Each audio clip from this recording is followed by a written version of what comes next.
Delimitation పై కాకినాడ జిల్లాలో కొందరు నేతలు చాలా ఆశలు పెట్టుకున్నారు. కొన్ని రోజులు తెగ హడావిడి చేశారు. కానీ వాళ్ళ ఆశలు అడియాసలయ్యాయి. దీంతో ఇప్పుడు మ్యూట్ మోడ్లోకి వెళ్ళిపోయారు.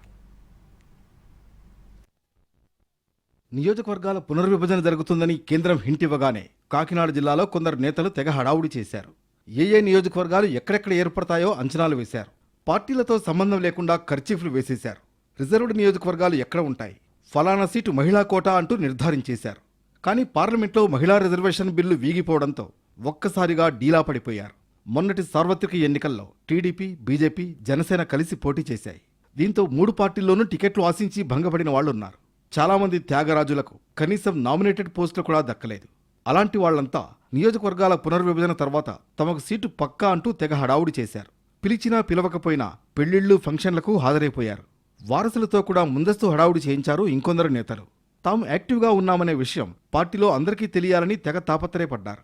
కానీ ఇప్పట్లో డీలిమిటేషన్ ఉండబోదని స్పష్టం కావడంతో కథ మళ్లీ మొదటికొచ్చింది. కాకినాడ జిల్లాలో 7 అసెంబ్లీ సెగ్మెంట్లు 11కు పెరుగుతాయని ప్రాథమికంగా అంచనా ఉంది. కాకినాడతో పాటు జిల్లాలోనే మరో పార్లమెంట్ సెగ్మెంట్ వస్తుందని లెక్కలు వేసుకున్నారు స్థానిక నేతలు.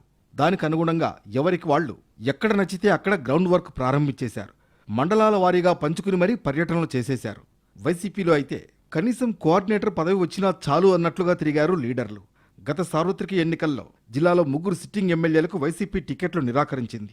వాళ్లలో 2 ఫ్యాన్ పార్టీలో ఉన్నప్పటికీ పూర్తిగా సైలెంట్ అయిపోయారు. వాళ్లతో పాటు ప్రతిపక్షంలో ఉన్న మరికొందరు ఆశావహులు కూడా పార్టీ పెద్దల దృష్టిలో పడితే పని సులువవుతుందని పోటీకి సిద్ధమయ్యారు. కూటమిలో కూడా కోఆర్డినేటర్ పదవి కోసం ఆశలు పెట్టుకున్నారు కొందరు నాయకులు.